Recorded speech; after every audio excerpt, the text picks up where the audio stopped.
Hi, friend. You know, at any other point in history, we'd have the opportunity to be at an event together. That's not possible now, but in some ways, it's forcing us to be a little bit more creative in how we're connecting with one another. I think the very same thing is true in marketing today. We have new opportunities to connect with customers differently and at a different level.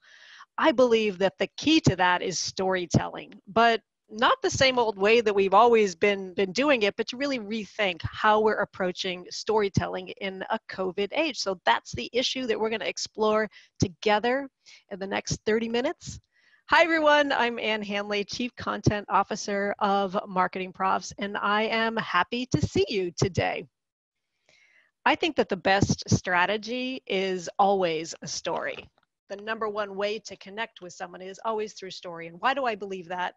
It's because stories make things like solutions and applications feel a lot more accessible to your prospects and to your customers and to us all. They make big ideas more human-sized, right? Stories make big ideas more human-sized. The best way to communicate with someone when you're trying to reach the people you want to connect with is through story. There's no one way to write a story or to tell a story, but in its simplest form, in its simplest structure, a story has these elements. First, there's a hero that we can relate to. A hero is not you, and it's not your product or your service. It's your prospect. It's your customer. And it's that hero who has that villainous challenge. What's the thing that they struggle with the most? What's the thing that they really need help with? And what is that epic struggle that they have to go through to resolution? So simplest format, a hero, not you or your product, but your customer. What's that challenge and what's the struggle that you can help them with to get to resolution? In the times that we find ourselves living in right now, that struggle is all the more epic because the outcome is not at all certain. Right? We live in very uncertain times, unprecedented times. You've heard that a million times, right? So what is that? So the outcome is far less certain. At the same time, the stakes are higher, right? We have no idea how this is going to play out and what are the real struggles that our customers have are different now. That means that we need to rethink things a little bit, but not everything changes. In fact, two things do not change. Two things don't change in storytelling in the COVID age. The first is your purpose, your why you exist, what you do to help the people who you want to connect with the most. And secondly is your hero, right? That hero never changes. Your prospect is your prospect. Who you help is who you help. So two things don't change. But one thing does change, and that's how we tell the story. So who we tell it to and what we're all about doesn't change, but how we convey that story, how we wrap that story, and how we connect with the customer, that does change. I want to pause here and just remind you that it is okay to market right now. In fact, it's more than okay. We have a responsibility, I think, to continue to keep the world moving. So it is okay to market right now. It's okay to talk about your own products and services, and it's okay to talk about how they help your customers the most. In marketing, we spend a lot of time thinking about how can we break through, right? How can we grab somebody's attention? But I think this is the wrong way to think about our marketing always, but especially now. Especially now. It's not about how can I get your attention, how can I grab your attention? Instead, it's about how can I earn your trust? How can I be a partner to you? How can I be somebody that you look to long term as a kind of partner for whatever it is that you do or whatever it is that you sell and whatever it is that your prospect or your customer needs? This is the exact way that your customers are thinking of you, right? They're thinking of you through these two lenses when they're thinking about what solutions you have or how you're telling that story. They're thinking about trust and they're thinking about affinity. They're thinking about, do they understand my problems best? Is your story actually conveying trust all the time? Is the words that you use, is the story that you're telling, is the way you're communicating conveying trust? Are you saying, yes, we get you? And secondly, do I like them?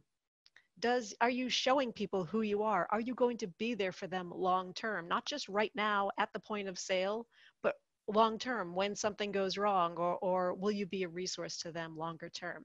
Trust and affinity. Affinity, so undervalued in marketing, especially in the B2B space. So let's move on to the 7 non-negotiable things your storytelling must do right now. What are the 7 things you can do right now that will deliver that trust and affinity for years to come? Number 1, think about scaling camaraderie. How do you actually create camaraderie at scale? So creating that affinity and that trust, not just with one person at a time, but more broadly. How do you use story to scale camaraderie? I love, from a brand point of view, what Jack Daniels did at the very start of this pandemic when everyone was in lockdown. They took the opportunity to remind people through this video that it's not just about alcohol. In fact, it's not about alcohol at all. Instead, it's about the way that people communicate with one another, the way that they celebrate with one another, the way they socialize with one another. At the very end of this video, which shows people communicating over chessboards and through FaceTime and Zoom meetings and all kinds of camaraderie and shenanigans, at the very end of this video, a message pops up. It says, "Dear humanity, cheers to making social distancing social." I love that so much. You know, it's kind of beautiful. In the background, by the way, the music that plays is Cyndi Lauper's True Colors, right? So it's embedding the idea of Jack Daniels with a fundamental aspect of people are social people, need to connect, and we can help that happen even now. IKEA did something very similar, talking about the same themes. IKEA, I gotta tell you, has been a rock star marketer through this. The stories that they're telling are fantastic. One of the things that they did is they released their meatball recipe, just widely released their famous Swedish meatball recipe to anybody who wanted it. It's like, here, make it at home. You can't come into our stores, that's okay. You can still have our meatballs. Just simple gesture, so powerful. Another thing that they came out with recently is what you're looking at right here. They came out with a series of 6 forts that you can build out of IKEA furniture, or really any furniture, when we're all sort of quarantined at home with our kids. Now, why did they do this? It's because they're reminding their customers that they are in it with you, right? It's not just about them marketing to you. It's saying, hey, we're all in this together. We've heard that a lot from brands, but these are 2 examples of brands that are really living that, right? So they're really embodying it, and that's the story that they're telling. The reason why I love this so much, and why I think it's so important in this time, is that they're marketing, these two companies are marketing peer-to-peer, right? Jack Daniels, IKEA, communicating as peers, right? We understand it. We get you. We're in lockdown too. We're social distancing too, right? We're quarantining right along beside you. So they're marketing peer-to-peer. It doesn't feel like they're marketing brand to target. You know, very different approach, very different story that they're telling more broadly. Arne Sorensen, CEO of Marriott, did something so wonderful. In April, Marriott had to make some tough decisions about furloughing so many of the Marriott employees. Now, Marriott could have done what any other company out there did and just, you know, issue a press release with a couple of, you know, sort of soulless quotes. But instead, Arne got on camera, delivered this 5-minute talk on Twitter, which they released on Twitter, speaking just from his heart, just about how devastating this is. It's a very great example of just like a genuine talk, right? Some genuine talk from the CEO of this massive company made such a difference to how Marriott played out long term. It's a great example of what we hear all the time: show, don't tell, right? Show us how you feel about something. Turn that camera around, get your execs out there. Talk about how you are part of this too. Don't just say it, show it. Please, please, please think about how you're telling the story, the words that you use, the voice you're using to tell your story. If I hear one more brand use the word unprecedented, please, let's stop using that word. One of my favorite sites for looking up another word besides unprecedented is Related Words, relatedwords.org. Just go there. Tons and tons and tons of different ways to talk about unprecedented. So think about the words that you're using as you're telling your story. Okay, second thing that your story has to convey in a COVID age is think about ways that you can deepen existing relationships. Think about the broader story that you're telling in the context of deepening existing relationships. How do you actually deepen those relationships with the people that matter the most to your business? MarketingProfs did this recently when, for the first time ever, we launched an exclusive Facebook group exclusively for our paying members, right? For our pro subscribers. Now, why did we do this? Because our hero is the B2B marketer. We wanted to give B2B marketers an opportunity to connect with one another in a place where they could support each other, offer resources. So starting out with thinking about how do we actually deepen those relationships, create a community for those people to connect with each other and for us to connect with them, to be a resource to them, but also for them to be a resource to each other. We also created 2 special programs, not just for our own members, but for marketing more broadly. MarketingProfs founder Alan Weiss created this 1-hour class on the art of mindful living, so mindfulness for marketers, essentially. 100% free. Anybody could take it, not just marketers or not just MarketingProfs members, but anyone at all. I created a course called How to Write Your Face Off, right? Writing for non-writers. Again, not just for MarketingProfs members, but for all of marketing. These 2 programs, along with a Facebook group, are our attempts to deepen those existing relationships, right? People who may know us, may like us, in some cases are customers, in some cases are not customers, but how do we actually be a resource to them? How do we be there for them during this time? And by the way, one great way to be there to deepen existing relationships with your community is to launch a newsletter. I believe so deeply in the ability of newsletters to connect with customers in a place that's vastly undervalued by so many organizations. The inbox.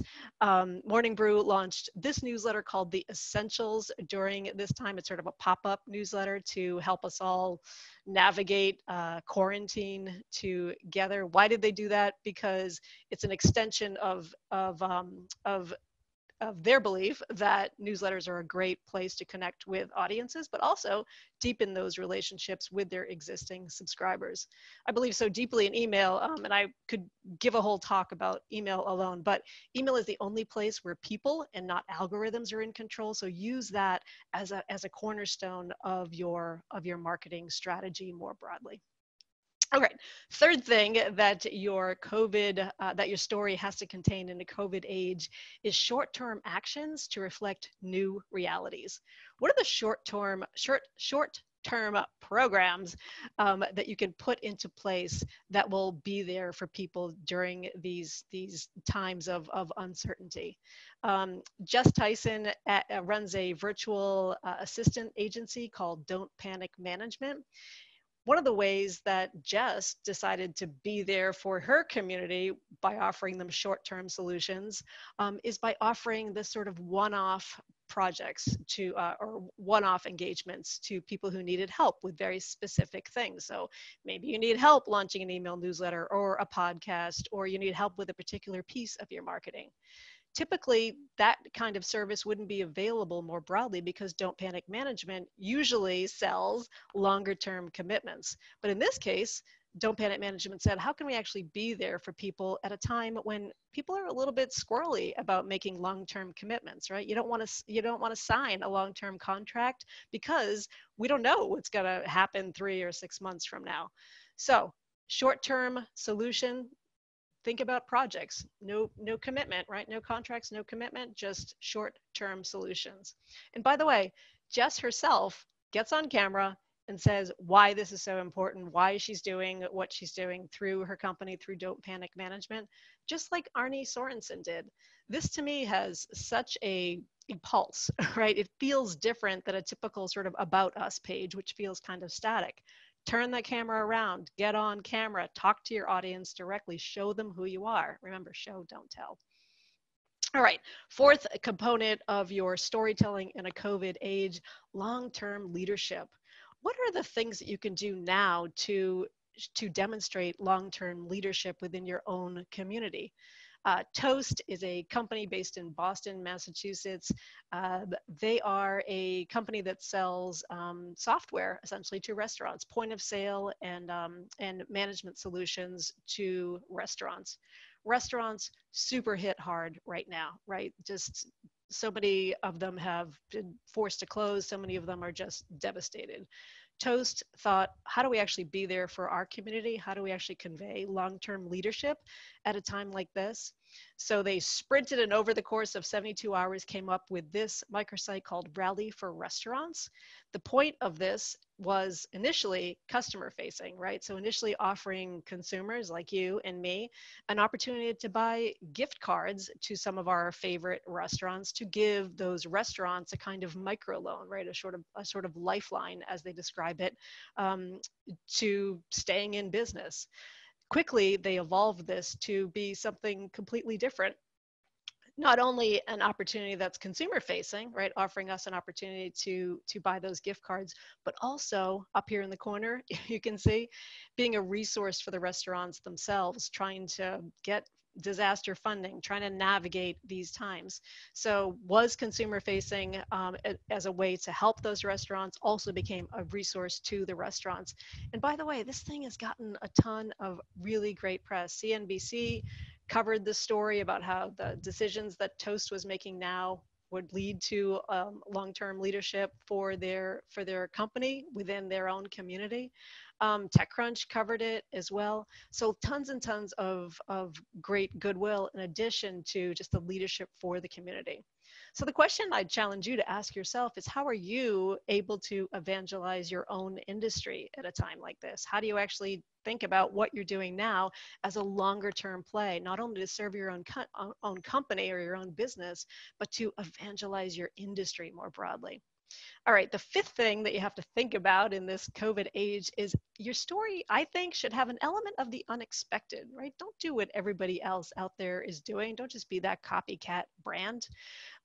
So many museums during this era of lockdown have done virtual tours. We've seen a lot of different virtual tours of museums and other institutions, but I love what the Getty did. What the Getty did is they challenged their social community, their social followers, to recreate a work of art with objects or people that people found in their home that they were sort of locked inside with. And then they asked them to share them on social or share them with the Getty, who would then share them on their social channels. So much great stuff came out of this and made the Getty's collection much more accessible, right? That's the story that they were telling. It's like, oh, Getty has all this cool stuff. It made their whole collection a whole lot more accessible, and the art world a whole lot more accessible as well. So one of my favorites was this. Still life with fish, vegetables, gougere, pot, and cruets on a table. I had to look up what gougere actually was. And I love the way that this one guy created it on Twitter. Still life with canned tuna and Trader Joe's. It's a genius, right? Perfect recreation. You can clearly see that is the exact same still life. Crisis absolutely fertilizes creativity. So think about ways that you can just try something that's a little different, right? A little out of the box. Crisis absolutely fertilizes creativity. All right, the sixth thing that your story has to contain is meaningful, manageable relevancy. I shared some examples from Toast and the Marriott and some big brands that are doing some amazing things. The Getty, incredible social footprint, but you don't have to be big to do meaningful things. In fact, I think you can do small things that are more consistent with the size of your brand if you run a smaller company, that are completely manageable. Ahava Liebtag runs a content agency called AHA Media Group in Washington, D.C. And so one of the things that she did recently was that they rewrote the COVID-19 guidelines in plain language. Why did AHA Media Group do this? It's because that's their business, right? That's the business that they're in. They are in the business of making language simple and plain and actionable for the healthcare community that AHA Media Group creates content on behalf of. So what they did is they rewrote the COVID-19 guidelines, and I'll just give you an example of how they did this to make them a whole lot more easily understood and also more accessible. So CDC issued practice good hygiene. Well, what does that actually mean when you think about that? It's a little bit vague, isn't it? Here's what AHA Media Group rewrote that guideline to say.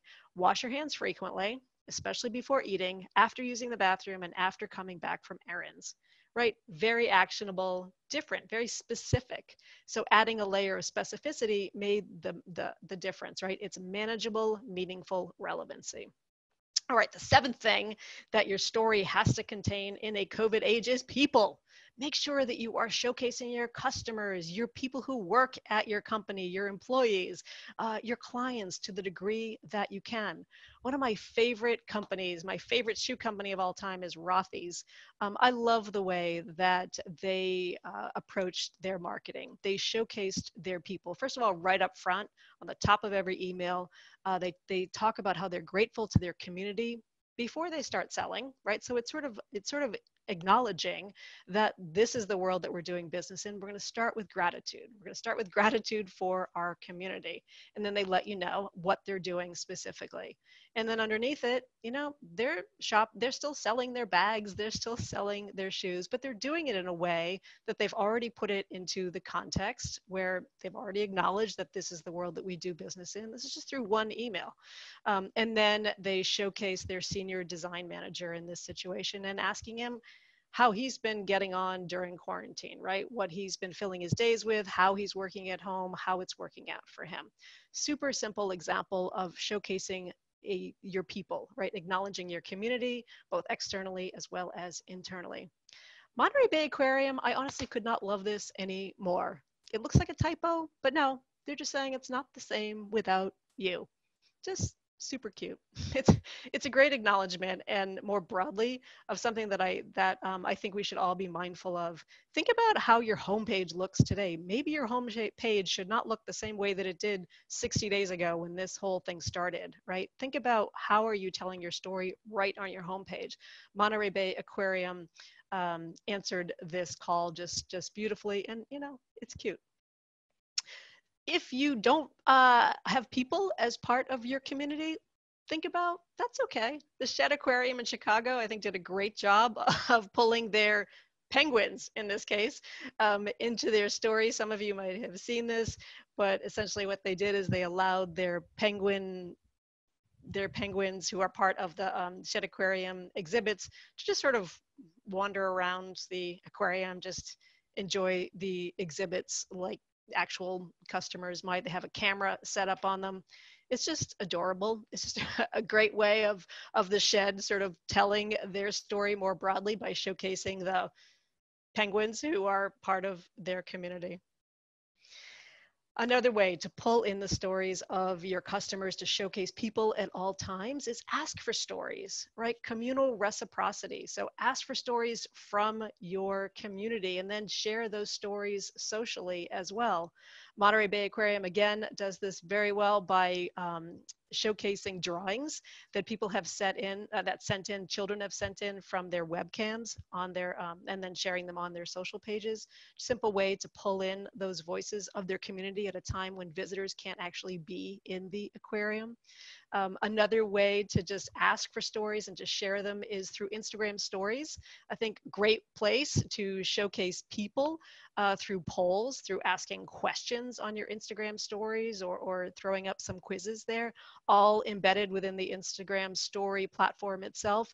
Easy way, I think, to connect with customers or prospects when people are not physically coming into your store, into your establishments, or may not be interacting with you as frequently as they have during non-quarantine times. A quick reminder that the best story is a human story about a universal truth, and that's why it's so important to bring people in. Remember, a great thing about stories is that they make your bigger ideas a whole lot more accessible and human-sized. So show how those people are interacting with your company. Bring those stories and make them your own. Share them externally with your own community. All right, wrapping up here. 7 things your story has to convey in a COVID age. Camaraderie at scale. How are you actually building those relationships, not just one-to-one, but at scale? How are you actually showing that we are here with you? Think about how you can focus on deepening existing relationships. Think about some short-term actions that you can take now to to be there for your community long term? What are some short-term things you can do? How do you actually show long-term leadership to your own industry? How do you actually evangelize your own industry? Think about a story that has an element of the unexpected. What are some things that you can do to sort of play with your audience a little bit, right? Add that element of the unexpected. And remember that even small brands can participate. Think about what AHA Media Group did by rewriting the CDC guidelines, right? Meaningful, manageable relevancy doesn't require a big budget. It just requires a strategic mind. And then pull in your people, your customers, your internal employees, anybody. Just put people on your pages. So important to showcase people, human stories at a human scale. Thank you so much for your time today. I'm excited to join you for a Q&A just following this. So see you over there. If you've liked what I had to say today, you can reach me at MarketingProfs through MarketingProfs. You can reach me at annhandley.com, or you can sign up for my email newsletter. It comes out every other Sunday, where I talk about some of the very storytelling ideas that I shared here today. annhandley.com/newsletter. Thank you so much.